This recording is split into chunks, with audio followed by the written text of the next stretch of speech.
Nostra fans in the house. Dicko, round 5. No, round 4. Done and dusted. I'm getting ahead of myself. Yeah. Yep. Round 5 is upon us. It is. Look, let's get straight into the recap, Dicko. Round of upsets, little round of upsets. Yeah, I am upset. I am a little bit Well, upset. I'm upsetting with my tipping after a perfect round, so I'm not going well now. What'd you get? 3. I got 3 from 8. Yeah, beauty. How good. That was probably a good score. In the grand scheme of things. Look, let's get straight into it. Rabbitohs versus Panthers. Look, I missed the first half, and thank goodness I did, because it was 28-0 to the Rabbitohs. I might let you talk about this so that I don't cry. What did you make of this game, and where does this leave the Rabbitohs, and where does this leave Penrith? What did I make of the game? I thought the Rabbitohs pretty much played a perfect half of footy in the first half. And credit to them. I mean, they were excellent. They came with a game plan and stuck to it. And it's just a typical Bennett coach side. They just like to make it a bit of a grind. And the left edge is lethal. We know that. Everyone knows that. But yet they still continue to just dominate down that left side of the field.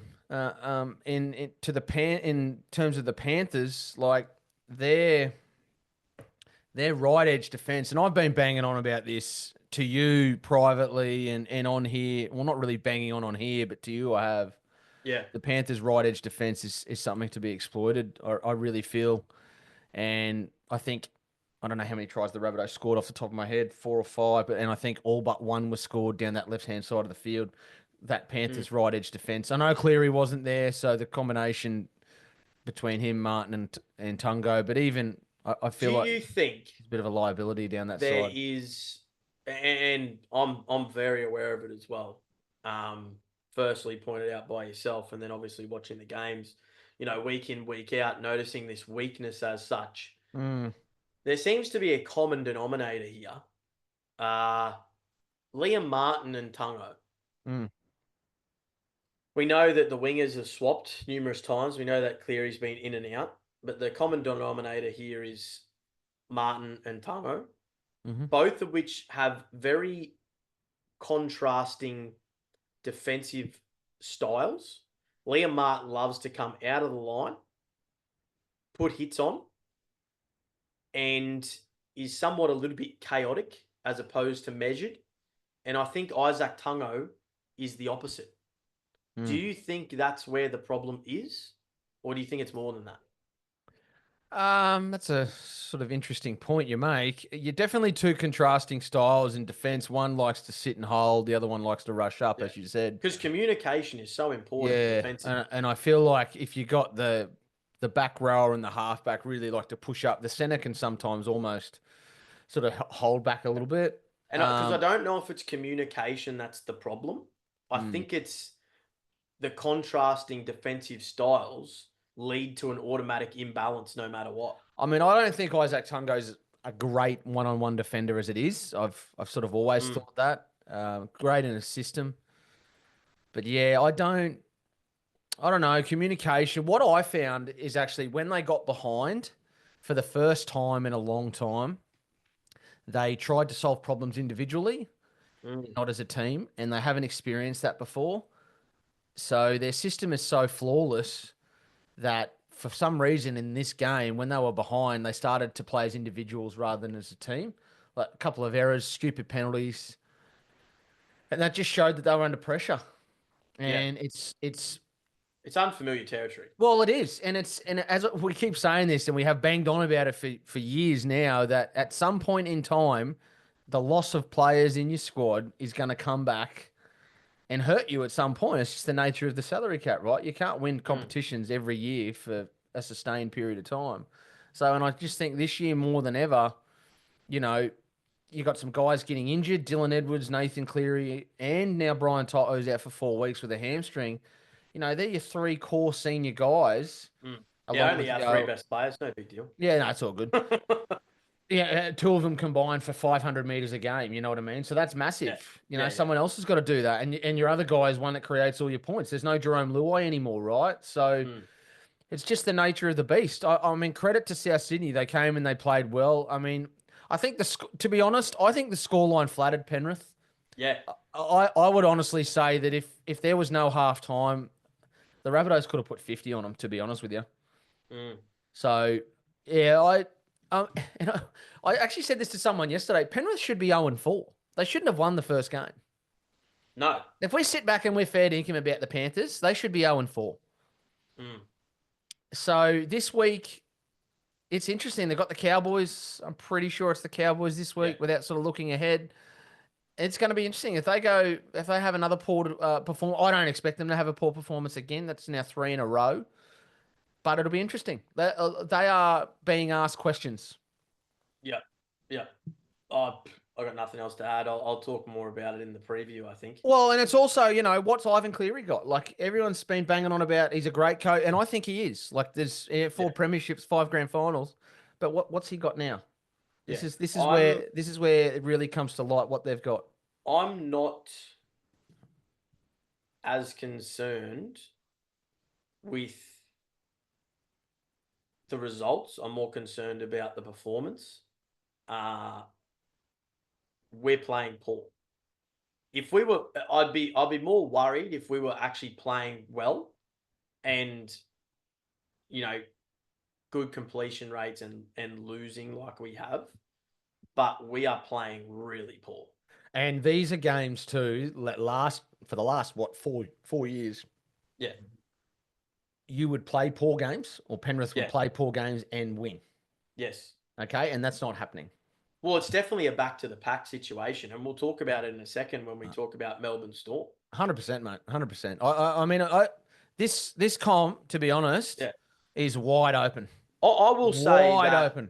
I'm more interested in this season more than any season, because by round 4, and I don't know if this is going to come across as arrogant or whatever, but honestly, by round 4 of the last 4 years, it's pretty much like, Penrith are going to win again. Yeah. Or it's going to be Melbourne Penrith. Or the year prior, after the first 6 rounds, it was going to be a Broncos Penrith grand final in 2023. Mm-hmm. Like, it was just going to happen.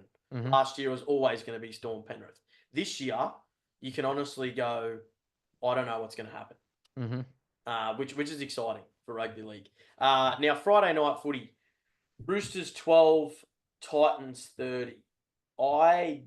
Look, the weekend's games for me, almost every game, even the Penrith game, the conditions were horrendous in almost every game. Mm-hmm. So I don't want to read too much into that, because, come, round 7, 8, definitely by origin period, we'll know who's the real deal and who's not. But we're already identifying sort of who's not more than who is right now. And Roosters, in my opinion, are one of those sides, because the Titans didn't play that great. And in fact, and this is going to be very harsh, but I'm about telling the truth here. Sandon Smith lost the Roosters that game. Mm-hmm. It was 12-8. Roosters were winning. And he made a couple of really poor decisions in crucial moments, where he actually made that same decision 2 minutes earlier and stuffed it and made another poor decision again. And it was just compoundment of, I don't know, lack of experience, trying too hard. I don't know what it was, but there is strong rumours going around, and I hope it's not the case for him, that he's going to be dropped this weekend. Yeah. So, okay. Watch this space when team lists come out. Wonderful. Hugo Savala, I think his surname is. Okay. He came off the bench a couple of weeks ago to make his debut. He had heaps of people in the crowd watching him. Oh, yeah, I remember him. Yeah. I didn't actually realise he was a half, to be fair. He looks like a lock. But, yeah, apparently he is. And I honestly think that this, compounded with the rumours of DCE going to the Chooks, I almost think Sandon Smith's subconsciously going, maybe I don't have a gig here anymore. And I think that pressure's getting to him. Yeah, there's some bizarre recruiting what should I say, innuendo going around at the moment for a few players. I don't. I mean, obviously DCE is going to be sought after, considering he's not going to be at Manly, but he's a halfback. Sam Walker's a halfback, and you've just paid Sam Walker 1 point something million. So I don't understand the recruiting of that. But anyway. Yeah. Well, you look at this game, right? The Titans Roosters. 12-8 to the Chooks with 20 minutes to go, and the scoreline's 30-12. Well, I want to go opposite to you here. I want to give credit to the Titans. They have struggled in recent seasons to put together consecutive good performances. And although you said they were down 12-8 with sort of 20 to go, I really think they need some kudos in terms of being able to get over the line. They've scored 54 points in the last 2 games. So there's no issue with their attack, the Titans. It's more, can they defend? And the last 2 games, they've conceded, 18 points? So I think that they are definitely taking a step in the right direction. Keanu Kinney's a massive loss for them. Could be out for the season. Yeah. With a neck issue. And that's actually pretty severe, that neck issue. That's lucky that he never played again, because he was probably one bad hit away from potentially never walking again. So... Well, Titans were 0-6 last year, right? Yeah. They're and they struggle to play away, and they've, good performance away. They're generally hard to beat at home. So I like what the Titans are doing. I like what they've sort of put together this season. Yeah. The big highlight for me, but from this game in particular, was completion rate. The Chooks were 57%. Not going to win. They were winning 12-8 at 57% completion. Yeah. And the Titans completed over 80%. Now, confidence is huge, obviously, in sport, as you know. And unfortunately for the Chooks, their confidence is down in the dumps after being sky high 2 weeks ago, beating Penrith. I don't know where they go from here, the Chooks. I think, it's almost let's wait until, Brandon Smith's, signed for the Rabbits. His is done and dusted. He's checked out. He's probably focused more on next year than anything. I don't think he's too concerned about coming back the back end of the year when the Chooks are, sitting in 12th, 13th, 14th, maybe lower, to do a job. I mean, if you look at the ladder right now, arguably the Chooks have probably, in my opinion, overperformed, and they're sitting 15th. Yeah. That's... Yeah. That doesn't read too well. And the Titans, I mean, good on them. They're sitting 5th. They've had a good start to the year. And who would have thought the top 4 would be the Bulldogs, the Sea Eagles, the Broncos, and then the Storm? Rounded out by Titans, Warriors, Rabbitohs, Knights as your top 8. That's what I said, mate. It's wide open. It's brilliant. Now, Dolphins, Broncos. This game was a tough watch. Well, I was at the game. Yeah. And I don't know whether it came through on TV, but it was absolutely hosing down in Brisbane. Hosing. Yeah. Not just raining. It was hosing down. When I say doesn't read well, I thought both teams actually played really, really well, considering the conditions. Well, Brisbane completed at 89% in horrendous conditions, and the Titans completed at 80%. So that's a pretty good completion rate. The Dolphins had 9 extra sets. Yep. If you watch that game back, assess the game after the final whistle, you would not think that's the case. Don't even get me started about the penalty count. It was a 10-3 penalty count with 6 agains included in that. We'll be talking about penalties soon. Don't even get me started about that. We've got a Dicko blow-up coming up. I don't know how teams can play 80 minutes of footy and only give away 3 infringements, but anyway. Ladies and gentlemen, get your ears ready.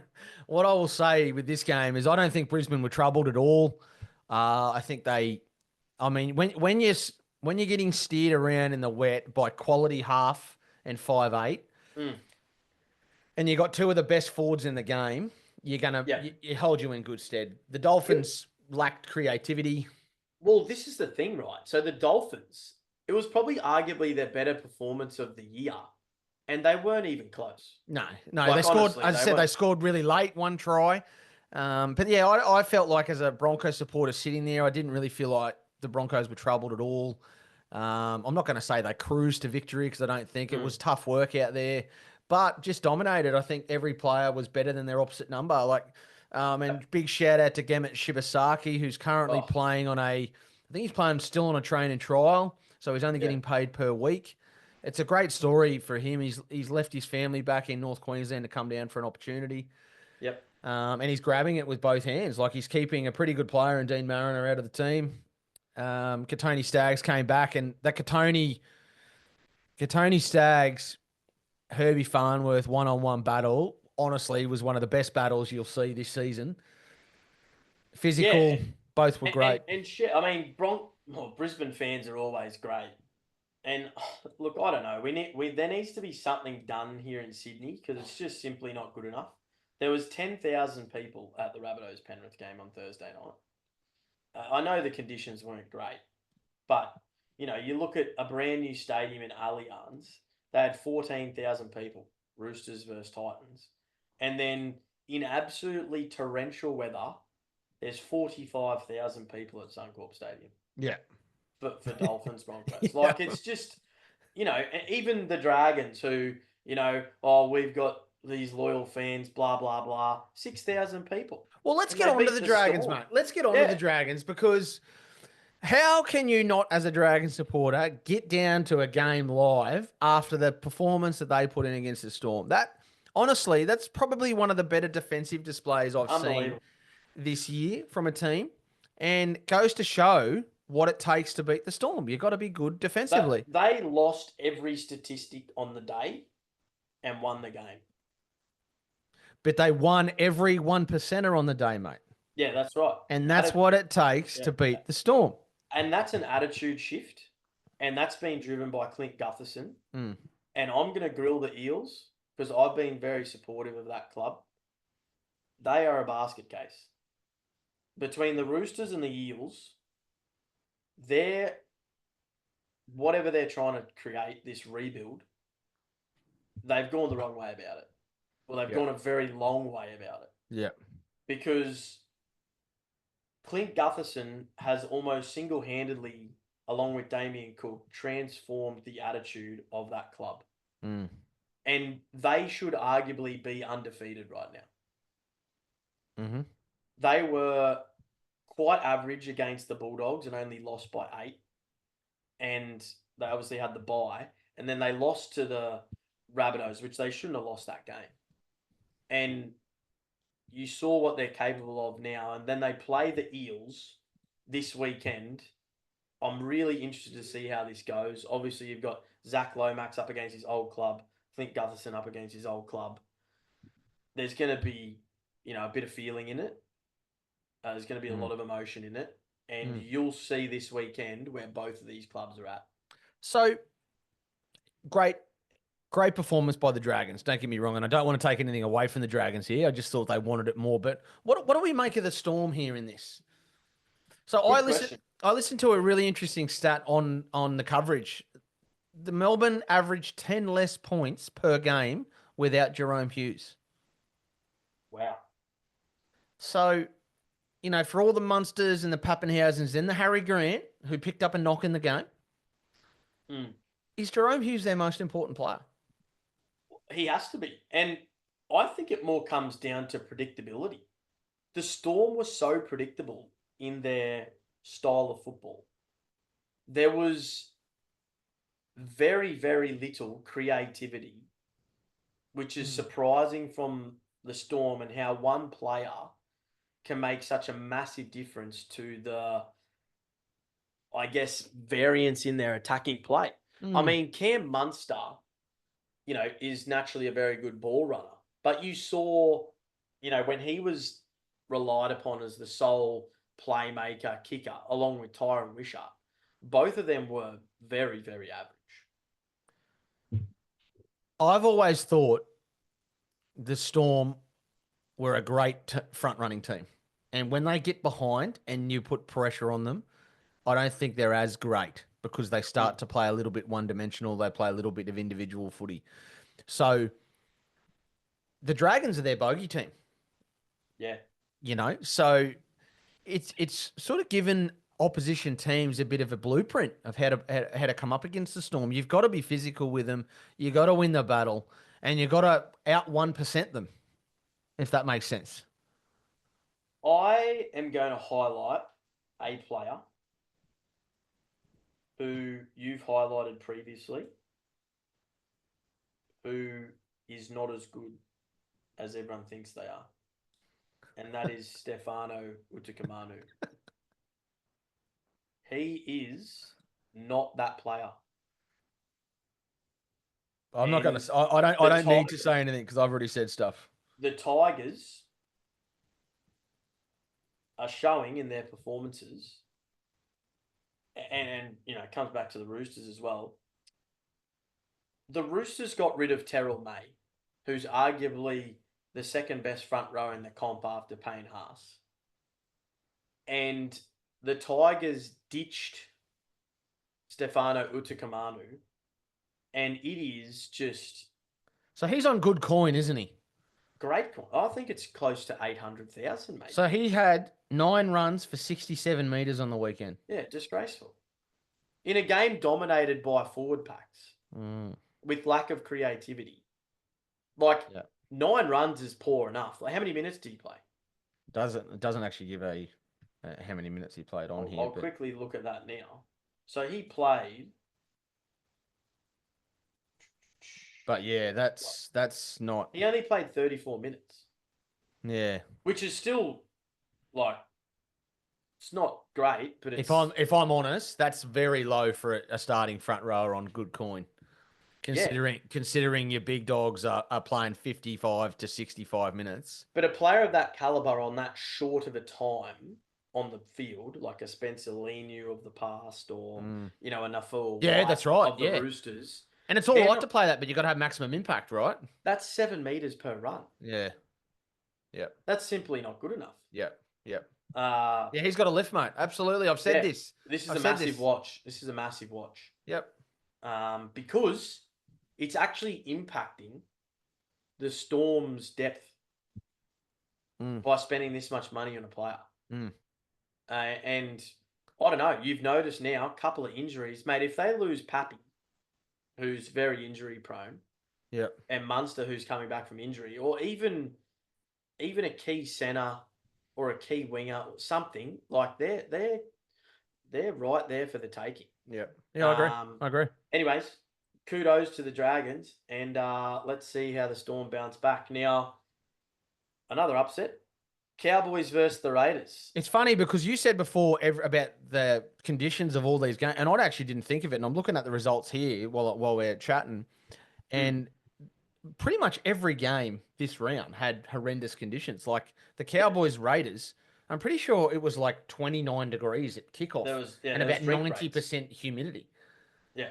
So it was almost like a wet weather game. And this game... I didn't think it was a great game of footy, personally. This was probably the worst game of the round. There was... Look, I mean, both credit where credit's due. Cowboys are off the mark. Well, right? Cowboys needed to win, mate, and they found a way to end up in front at the end of 80. But really, really disappointing from the Raiders. Yeah. They were... Honestly, after the first 10 minutes, after Tarpany scored that try, you were thinking this defense is absolutely disgusting. How much is the Raiders going to win this by? And is Todd Payton going to get sacked after this game? And then all of a sudden, 2 moments of brilliance from Jake Clifford, and Cowboys are sky high and sort of look like a different team. I mean, they came out, they played their style of football. I think the Cowboys finally actually played their style of football, which is very... heavily attack-based. They like to throw it around. Really, there was nothing to lose for them, so I would have been shocked if they didn't. But yeah, really disappointing from the Raiders more than anything, considering of what they've shown, in the first couple of rounds. You look at the Raiders versus the Broncos versus their performance against the Cowboys, and it was... pretty disappointing. They've conceded 70 points in the last 2 games, so 35 points a game, the Raiders, after a great start to the season. So... Are we now able to give them an excuse of? I think they've travelled the most out of any team so far this season. They've only had 1 home game and they've been in Vegas, so they're back at home this week. But out of the first 4 rounds, they've played 1 home game and have travelled all the way to Vegas. So, maybe that caught up with them a little bit. But Yeah, mate. there's no excuse really. I mean, like they're professional athletes. Like we can't be using travel as an excuse for God's sake. Yeah, and it's early in the season. It's not like they're walking wounded. That's exactly right. So they've got. And they're young. I mean, we predicted them to be in this position, didn't we? We predicted them to be Yeah, down the yeah, bottom yeah. half of the ladder, Yeah. and we were surprised at how well they started against, the Warriors in Brisbane. So I don't really want to focus too much on this game because I thought it was ordinary. I Yeah. sat and watched it, and I was doing other things at the time because I just couldn't get into it. And as I said, my summation is the Cowboys ended up in front at the end of 80 minutes. Good on them. Yeah. Yeah, well done. Todd Payton, he lasted another week. Look, Sharks versus Bulldogs. This is probably the biggest talking point of the weekend. And look, the Bulldogs, they were just too good. And the Sharks, again, a few dubious calls, but seriously, they got out-muscled, they got outplayed in every category possible. No players from the Sharks stood up at any time to try and change the momentum of the game. The only player who can really hold their head high, or only two players, is Adam Fanua-Blake and Cam McInnes. That outside that, they offered nothing. And I don't even know if it was a case of, well, obviously the Bulldogs were too good on the day, but I wouldn't say it was like a huge reflection on how good the Bulldogs are. I don't even think the Bulldogs played great, to be honest. No. Like what I will say about teams that come up against the Bulldogs is that I don't think the Bulldogs are going to beat themselves. So you're going to have to play a really tough brand of footy to beat the Bulldogs, right? Yeah. And that's what they did in this. They basically bullied the Sharks and physically dominated them. Well, how's this for a stat? The average set distance, 32. And 30, just under 30. Yeah. So as I said, physically dominated, the Sharks. The Sharks, I mean, I don't know what to make of the Sharks. I feel like they're just plateauing at this level of top four and then just not able to make the step. Like I had them as probably the premier team in the first 4 rounds, the most consistent. I know the Bulldogs have won every game, but I thought the Sharks had the most sort of potential I saw. And then now I don't sort of know where they sit. Well, now. they literally make it a dogfight. And, I've just looked through every single game, and every team average set is 40 or close enough to it or just over it. This is 30. And that's one because Bulldogs' attack is pretty average. Yep. But their defense is very strong. Like their line speed, I think they just look fitter. I think they're offside pretty much on every. Well, maybe offside too. But anyway. But no, credit to them. They're going well. Their 2 best players are out. And they had a good win away from home. A really hostile environment at Shark Park.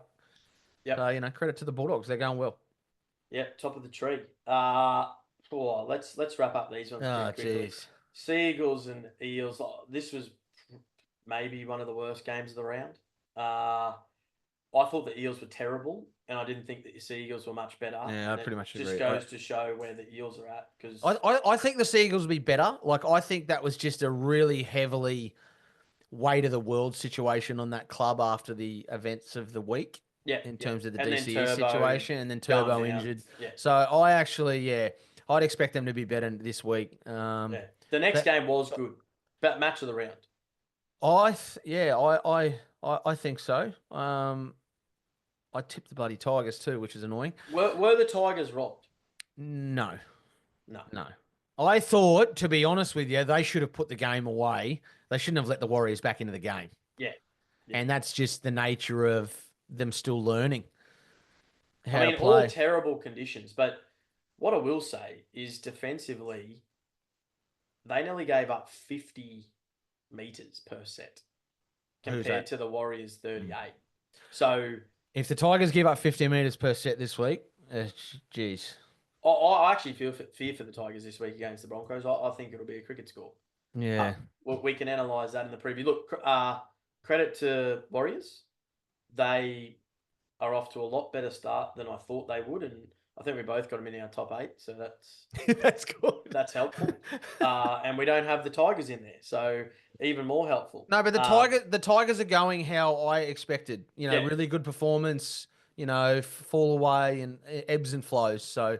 Oh, look, I actually think they'll get better. Yeah, same. Yeah, I'm keen to see where they go, and this will be a great test for them this weekend because no Jerome Luai. Yeah, it's going to be interesting. Very, very heavily outsiders this week. But let's get stuck into it. Before we do, Dicko, I just want to shout out some our sponsors as well before we get onto a topic. High Caliber Racing, Create, Energy Pro, and Grip Socks. Appreciate your support, guys. Podcast wouldn't be the same without you. If you haven't checked any of their websites out, go and check them out. highcaliberracing.com.au, cr8.sydney.com, energypro.com.au, and Grip Socks with a Z. Dicko. Yes. Massive talking point coming into this round. Here we go. The high tackle crackdown resulting in sin bins. What do you got for us? Mate, honestly, this is the biggest knee-jerk reaction since the Magic round a few years ago when about, 12 or 13 players were sin bin. This honestly, this weekend could become an absolute farce with the NRL emailing clubs yesterday or late yesterday, as reported by a number of news outlets, that they will be, cracking down majorly on direct contact to the head. Now, that's what they said initially, right? Then Andrew Abdo had to go on NRL 360 last night and clarify that no. See, this is where it's a dog's breakfast. Well, originally it was every high tackle will be a sin bin. Yeah, so any high tackle, any head contact was going to be a sin bin. Then, it's like, oh, no, hang on a second. Let's reiterate that it's direct contact to the head, forceful, without mitigating factors. Now, I want to ask you, what are mitigating factors? Well, it's very obscure. So there's a grey area immediately with mitigating factors, right? So to me, a mitigating factor would be a player falling into a tackle. Be slipping. Yeah, slipping. Could be the ball. I've seen players tackle and their arm hits the ball and then comes up and hit him in the face. That's right. So is that a mitigating factor? But you can still have a forceful direct head contact with a mitigating factor. So what do you do then? Head clash that has previously been sin bin before. So what do you do then? Okay, so let's say Broncos West Tigers this weekend. Payne Haas, Terrell May falls into Payne Haas's arm and he knocks him out. What happens then? Does Payne Haas go to the bin? If it's a try-scoring opportunity like Reece Walsh the other week on Murray Tuolangi. So is that okay because he was stopping a try? So this is what I'm saying. It's a knee-jerk reaction to the inability for officials and match committee and judicial system to make the right decision at the time. There were 3 instances on the weekend I can name. Reed Marnie, Jordan Ricky, Jerome Luai. All were soft, I thought, but all should have been sin bin. All direct contact to the head, probably no mitigating factors. Well, and they weren't. It's bizarre because it's almost like, you could talk about the play the balls as well again. Like, is that crackdown finished now and people can now... Because there wasn't that many pulled up, and I saw heaps.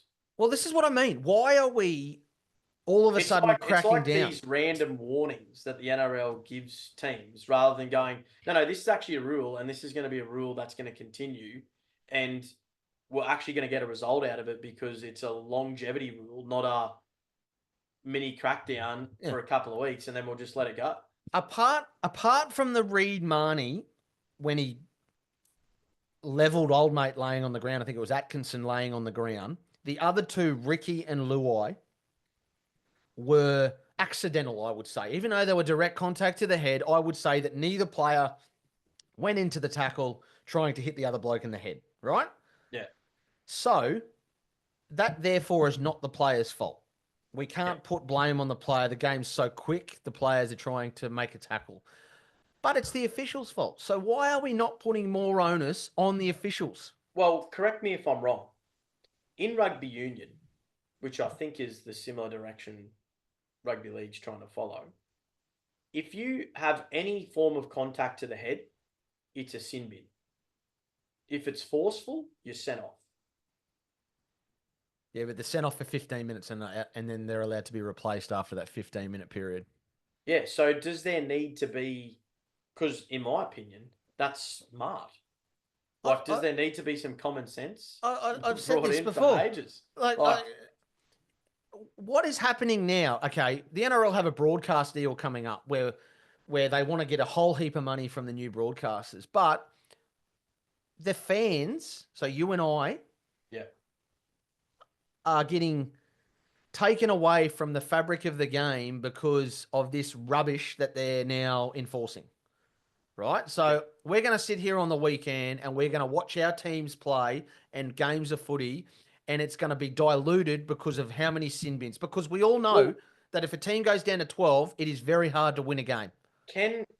Let's put a proposal to the NRL here. And this goes for 2 rules, right? One rule is the head heights. One rule is the referee not knowing if it's a try or not. Unless the referee's sure, let's make a call on field. Like, none of this video ref. It's let's make a call on field, and all those calls, like in the rugby union, go to TMO, I think they call it. And in the NRL, goes to the bunker. So every try goes to the bunker no matter what, right? And the ref either calls a try or a no try. None of this, I don't know what it is, but I've got to make a decision on whether it's a try or a no try. Well, this is the grey. Like, if you don't know, just send it up there. Let the bunker make the decision. This is the grey, mate. This is the issue, and we've been banging on about it. If they think it's a head high, call a penalty, right? But if there's been no head high called and the referee's missed it, the bunker can then step in. Or considering the referee literally stands 5 meters from the tackle, so he would, I would think, would have the best view in the house, wouldn't you? So what's going to happen this week, mate? Honestly, what's going to happen this week is you are going to see. Well, it's going to be a sin bin-a-thon, and it's going to be a player lying down-a-thon. Yeah. Because they're going to, any contact they feel to the head, they're going to lie down. Let's get the bunker to have a quick look at it. Is it direct? Yeah. Okay. Yep. Sin bin. See you later. And then all of a sudden, guess what's going to happen? That player's going to stand back up and carry on. That's right. So we've got an issue. And now we've created a bigger issue.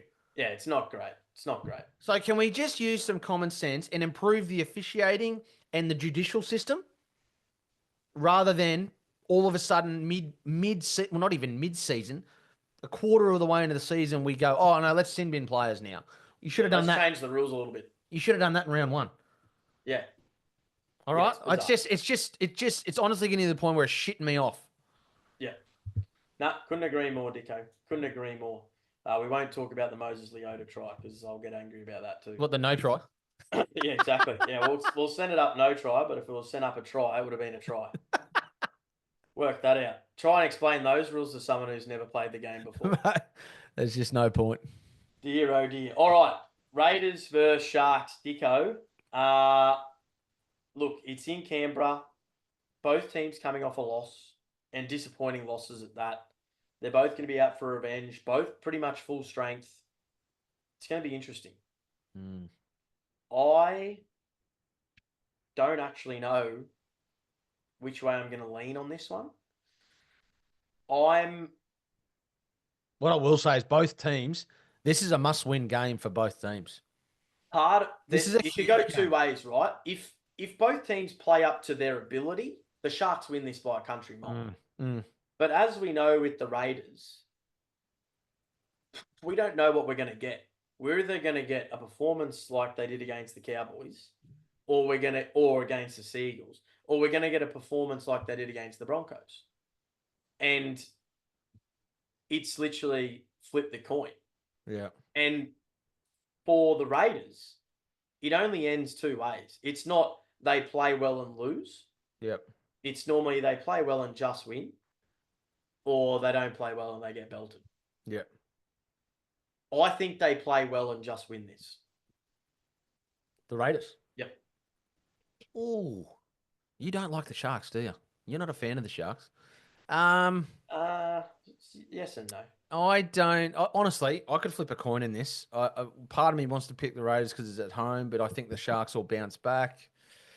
Oh, this is going to be one of lost in the forwards. This is going to be a Tarpany versus Fanua Blake, I really think. Well, I think short turnaround for the Sharks as well.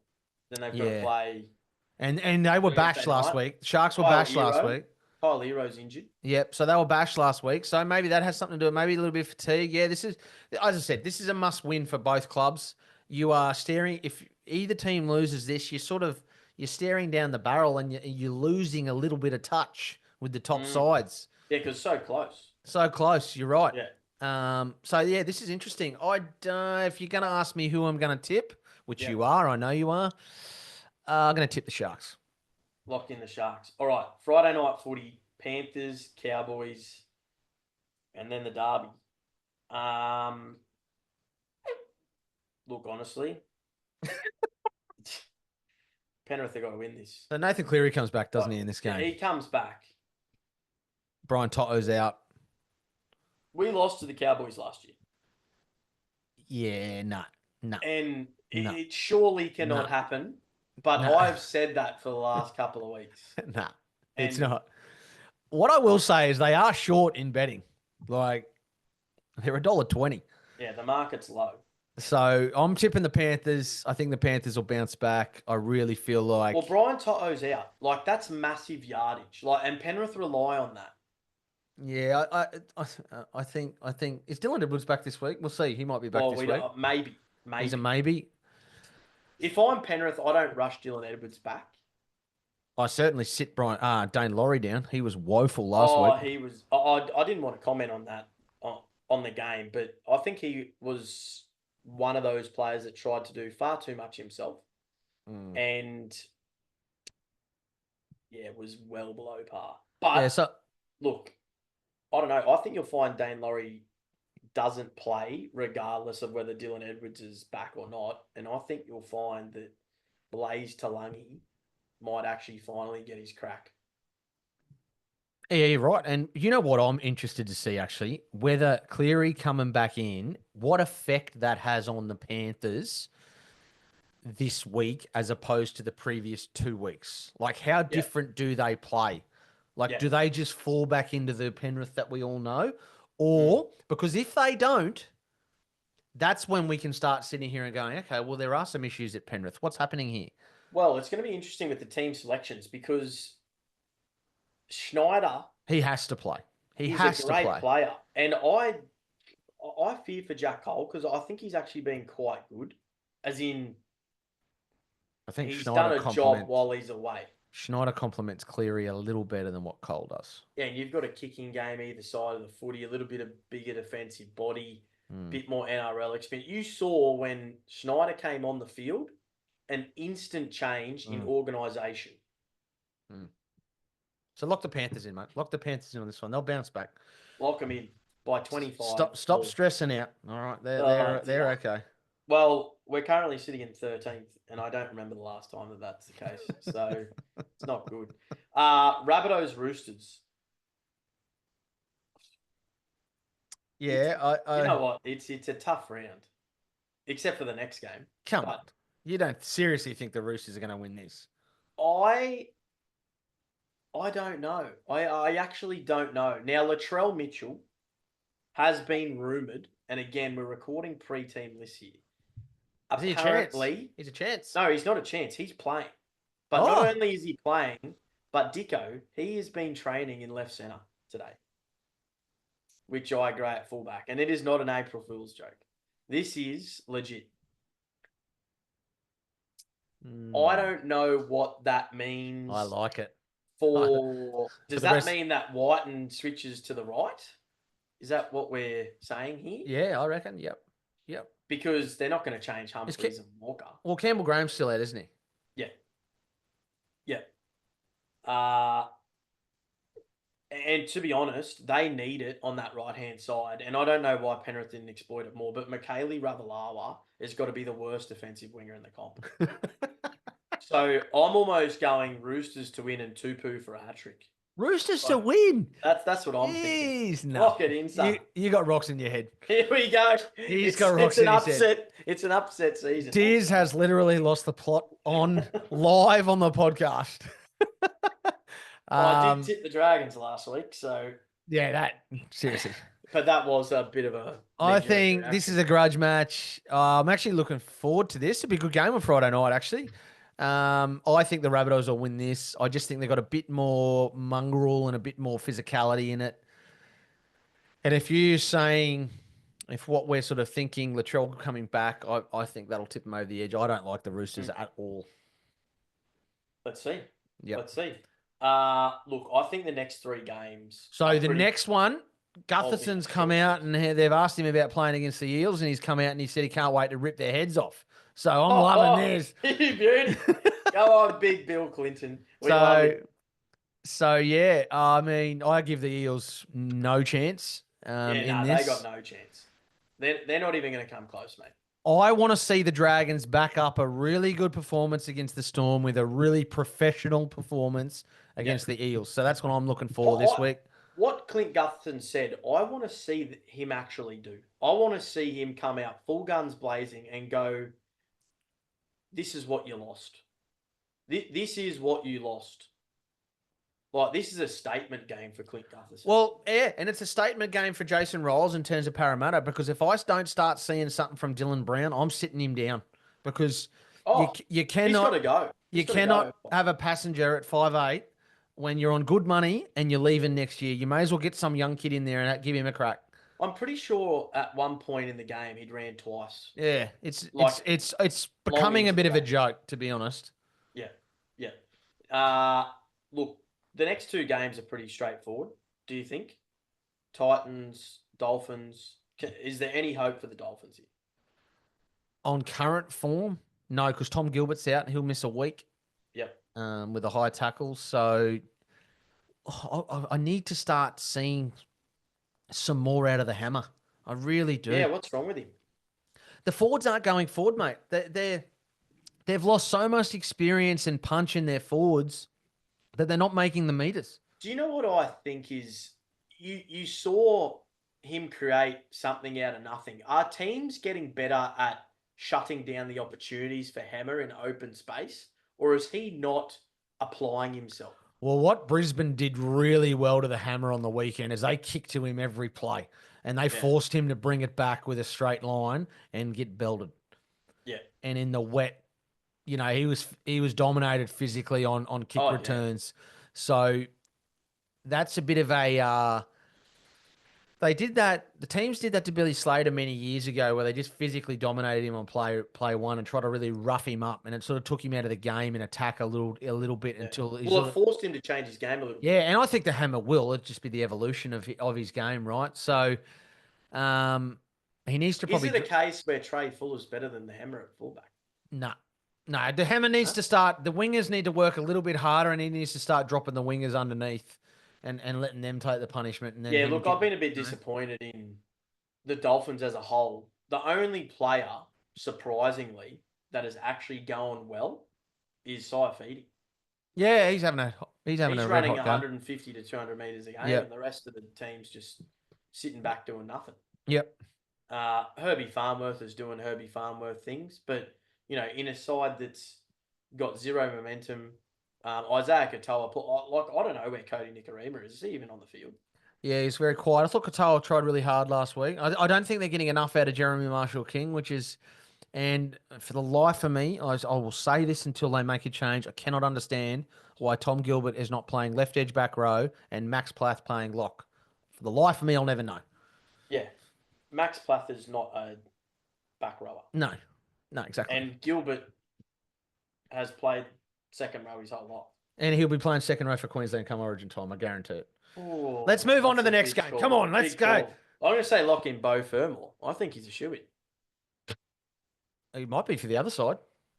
No, for Queensland. Yeah, he might be. Yeah. There's 2 back rows, don't forget. Oh, that's true. Yeah, well, Jeremiah Nanai is not looking real pretty at the moment. He currently can't make the Cowboys top 13, so. Dear, oh dear. All right, Broncos, Tigers. 30 plus Broncos. I'm just going to get to the point. Easy. And you know what? You are kidding. You know what? Broncos left side attack is going to absolutely destroy the West Tigers. Okay. Absolutely destroy them. So I want to make comment here, and I refrain from making comment in the review of the game, but I will sit here and I will argue for Reece Walsh to the cows come home. I was at the game, and for the real NRL diehard fans, they will understand that when you're a fullback, it is just not about the flashy plays. Reece was excellent on the weekend. He had clearly been spoken to. He was safe. He was measured. He didn't try to do too much. He led kick chase all game. He made his tackles. He didn't overplay his hand. And there were two moments in the game that summed up. One in the first half, which was right in front of where I was sitting. They did the block play with Reece out the back. Previous weeks, he had been trying to tap that on. Yep. He saw Osako out of the corner of the eye. He tucked under his wing and he took the hit and he got level. All right, he got leveled. Sarko cut him in half, and I thought, okay, that's good. Second half comes around, the same play. The confidence he had was the tip on to Shibasaki, they score. That, for me, I thought was a really big moment in his season so far. I thought he was great. I thought he was really good. You're not going to get your 25 and 30 runs out of him like a Jai Gray or a Dylan Edwards, but I thought he was measured. And this week, I want to see more of that. I think the game will open up for him eventually. Yeah. And I fear for the Tigers a little bit because if Brisbane get it right, it could be the only thing that'll beat Brisbane this week is complacency with Jerome Luai's out. Yeah. This will be, I'm looking for Payne Haas and Paddy Carrigan to make a really big statement. Well, Adam Dewey will be out as well. Yeah. So I'm looking Haas and Carrigan to make a really big statement here.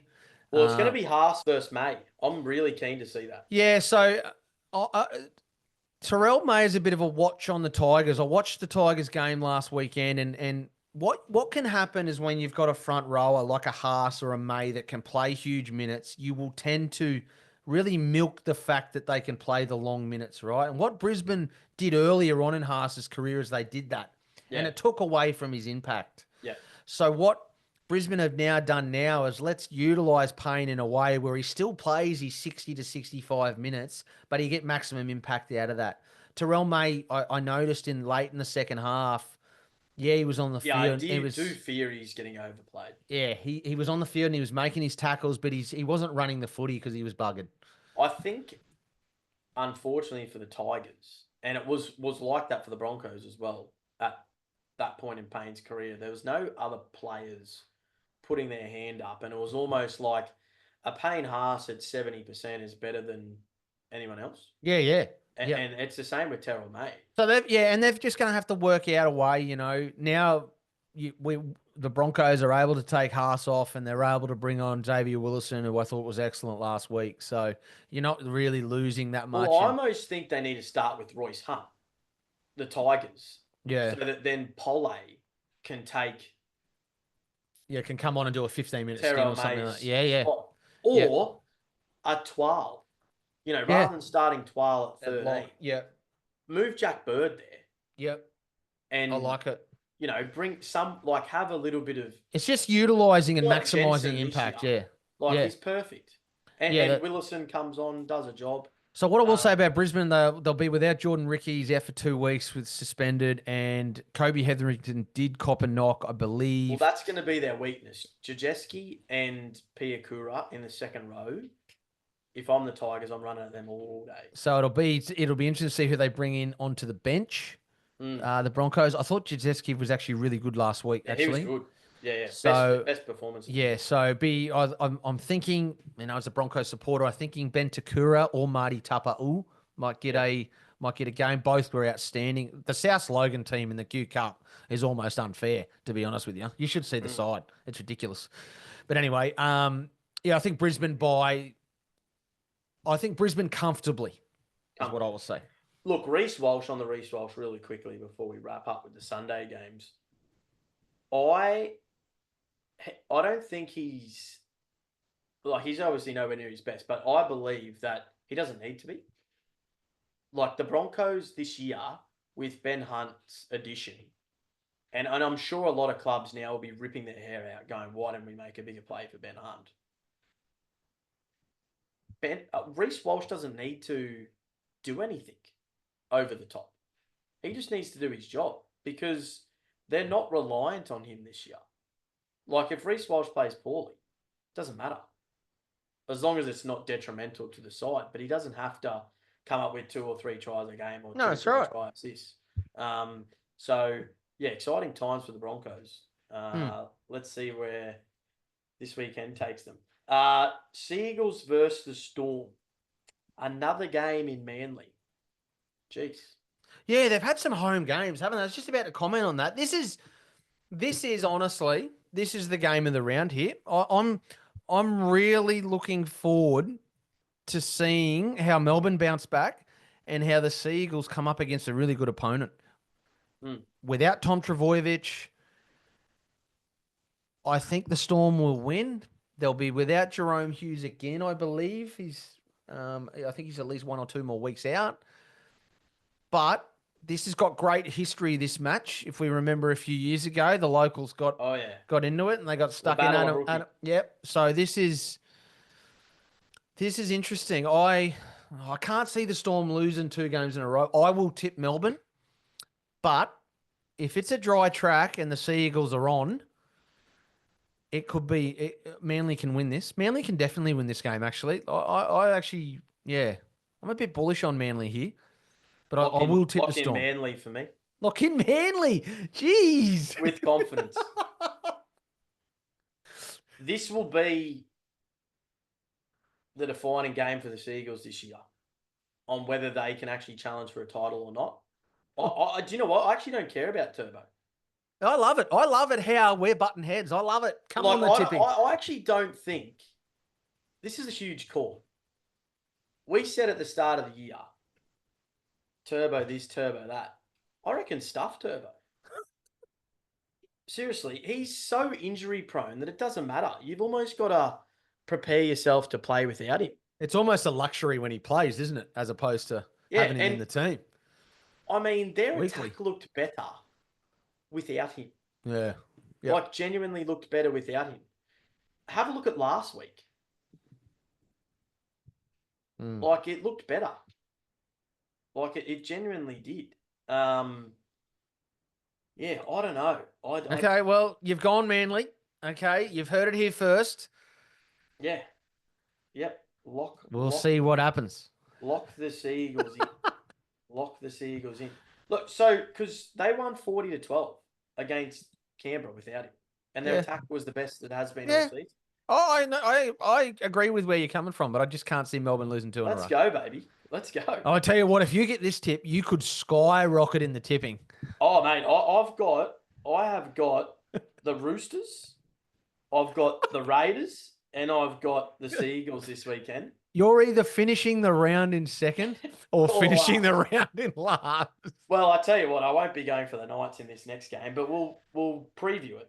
Yeah. Mind you, I'm not writing off the Knights either. No, I'm not. No, but I think the Bulldogs will win. Look, what I will say about the Bulldogs, that game they had at Belmore, for the listeners who don't know, only game there all year. Baffling. I don't know whether that's an NRL rule, a Belmore decision, a Bulldogs call. I don't know what it is, but I think it's ridiculous. So a core's Homebush, isn't it? Yeah. Yeah. A core is Homebush, and you'll be lucky to see more than 20,000 fans here. Mind you, Bulldogs, to their credit, have great fans. And the weather's supposed to be nice. Sunday Arvo footy. Maybe they'll get a nice crowd. Maybe they will get a nice crowd. Look, it's a classic case of the Knights, isn't it? If Tonga has an absolute blinder, which he normally does, they'll maybe win or come close. If they shut him down, they're in all sorts. Yeah, yep. And and with the Bulldogs' kick chase pressure and how they're playing right now, regardless of Burton and Kickout, they're still missing.